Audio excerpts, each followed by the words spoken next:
There is a really massive difference between those two. This is a regular 5-inch quad from iFlight, and this is their 7-inch Long Range Chimera 7 HD, and this will be the star of today's video.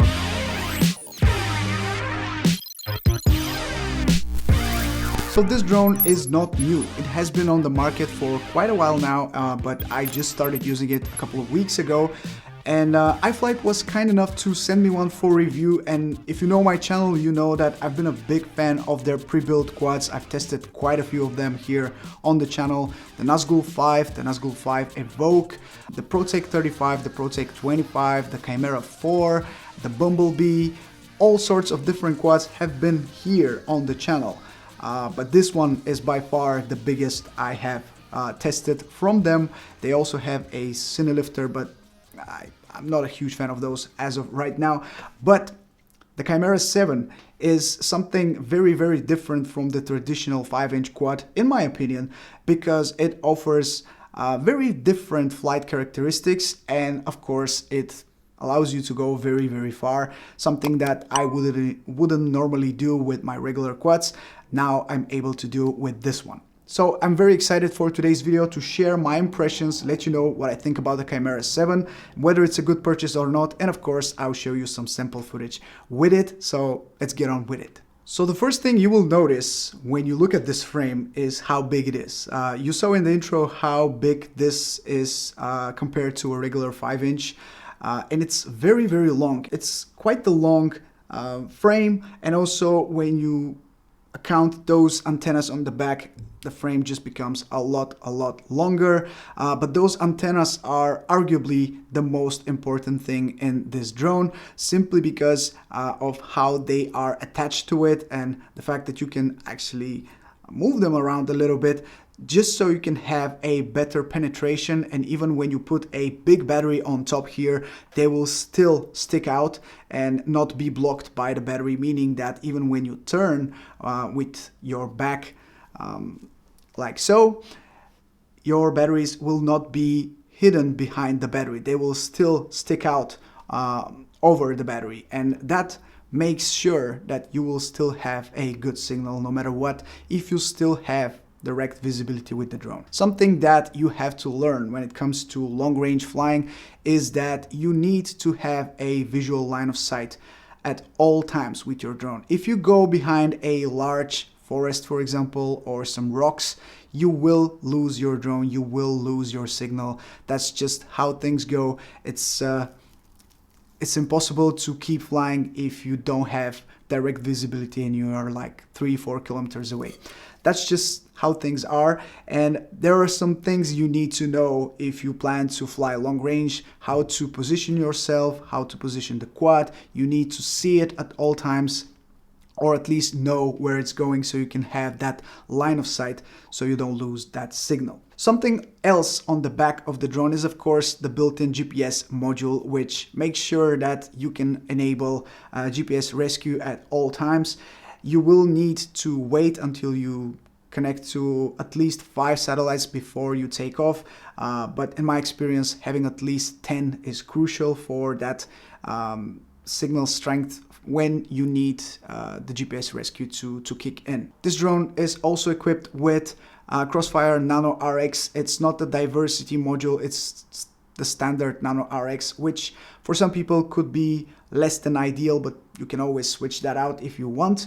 And it comes with the DJI Air unit and not the Vista, which is great because you have 2 antennas and not just one, and you'll need that for that long range penetration and signal strength. Other than that, the camera is a Cadex Nebula Nano 2, I believe. It's not ideal. It only comes with high quality enabled, meaning that you won't have the chance to set it to low latency mode, and it's in 16:9. You cannot fly with this in 4:3, which is not ideal, but the quality is, I would say, good enough when you fly, so it's not really a deal breaker for me. There are 2 options for the motors on this drone, and they are the 1800 kV or the 1300 kV motors. The 1800 kV are called the speed cruiser motors.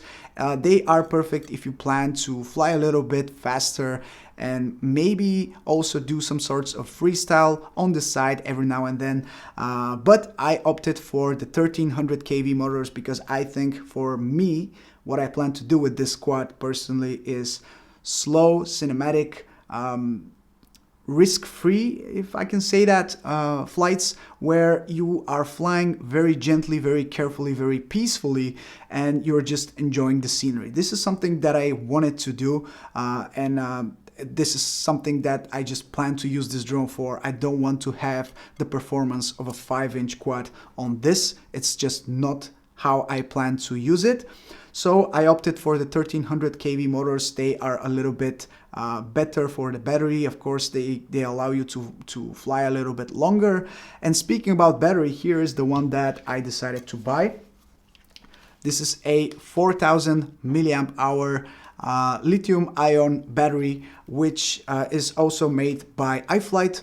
I bought that separately as I was thinking about different options for batteries, but I decided to go for this one. It's a little bit expensive. It's about 80 euros if I remember correctly. So it's quite a lot, but you only need one of those because it allows you to fly up to 20-25 minutes depending on how you fly, of course. But it's a lot of power in this thing, and it's quite heavy as well. But luckily, iFlight has figured out a way to attach the battery. You can put it on top if you wish, or you can put it on the bottom. They're all good options. You can use any of those two. And if you prefer, you can make your own battery or two batteries and mix them into one and just attach one on top, one on the bottom if you want, or you can just attach two on the top or two on the bottom. It's up to you. There are a lot of different ways to fly with this drone, and since you have that much space on it, you will have a lot of flexibility when it comes to picking the right position for your battery. Personally, I just put it on top, like so. Yeah, like so. And I'm just trying to put it in the middle where the center of that weight will be the best. And of course, I put my GoPro Hero 10 Black on the front. You have that TPU here on the front, which is ready for an action camera. You can use any camera you want. This mount is personally one of my favorite ones for attaching a GoPro or any other action camera. Is just very easy to attach anything you want. Now, in terms of how this drone flies, my first ever flight with it was on a very windy day. If you have been following my past couple of videos, you might have seen this drone on some B-roll shots already, and you might be familiar with the location where I flew. My first ever flight was on very less than ideal conditions, but this drone performed very well, and part of the reason why is because it's heavy, and the heavier the drone is, the smoother it flies, and it has a lot of power, like we mentioned already. So it's really not a huge problem for this drone to fly even in stronger winds, which is great because otherwise it would have been impossible to fly on that location. It was that windy, so this drone actually saved me. If I didn't have it, it wouldn't have been possible for me to record anything over there. So even when you have some vibrations in your FPV camera from the FPV camera in your goggles, it's still very much flyable. It's okay, and depending on what type of stabilization you use on your action camera, you will still end up with some good looking shots. Real Steady can fix pretty much any shakiness or vibration from the wind, so I'm pretty happy with that. So I can say that I plan to use this mostly where there will be a lot of wind, because when you go up the mountain, you know that there will be some wind over there, and it's just how things go, and you will have to deal with that. So yeah, this can definitely deal with it. So the frame is pretty rigid, I would say. It has 6mm arms, which make it very durable in my opinion. And on the bottom, as pretty much any other iFlight drone, you have this iFlight illuminated logo, which turns on as soon as you connect your battery, and it lights up in different colors depending on the battery level. It can be red, green, or yellow depending on the voltage of your battery. So it's an easy way to quickly see the rough voltage of your battery if you have many of those and you want to know if you have used that battery already or not. You can simply check the logo and you will know.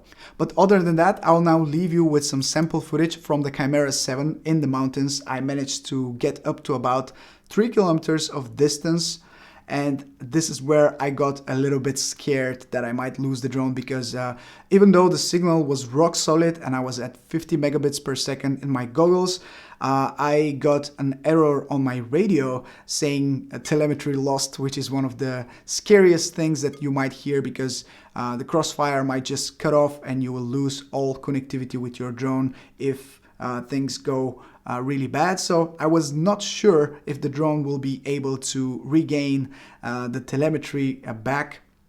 It regained it straight away, but I was just not sure about it, and I didn't want to risk it to go further. So 3 kilometers roughly was where I decided to turn and start going back. And all in all, I think my first ever real long-range flight was a big success. My adrenaline was just very, very high. Even though nothing scary was going on, I was just excited about the fact that I'm going that far. I've never been that far with my drone before, and I was very, very impressed by the signal strength, the general performance of the drone, and I still had quite a lot of battery left when I landed, which was about 10 minutes after I took off. I still had a lot of battery left, but it was great to experience that for the very first time. And I think it will be a great way to diversify my footage and the way I record videos here on this channel. With this drone, I will be able to go further, record more, and experience more. So it's a win-win.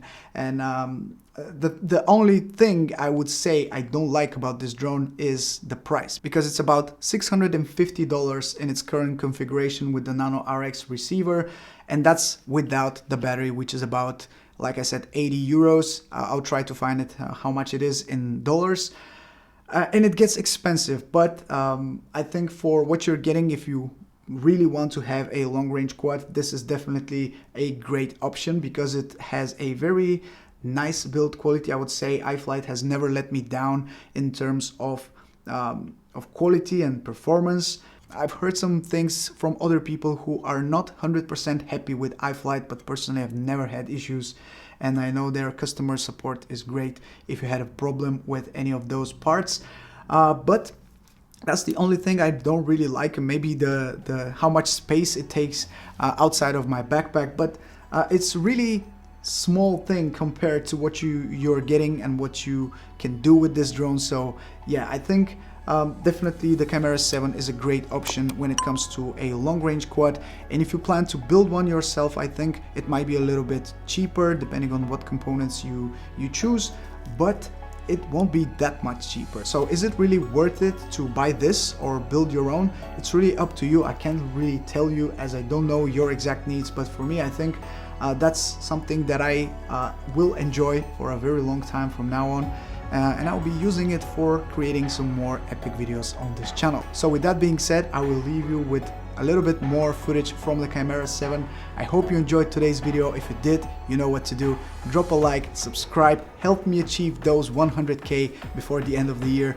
We are very, very close, and I want to thank you for your support. This is Mike from Drone Supremacy. Take care, everyone, and I'll see you in my next video. Ciao.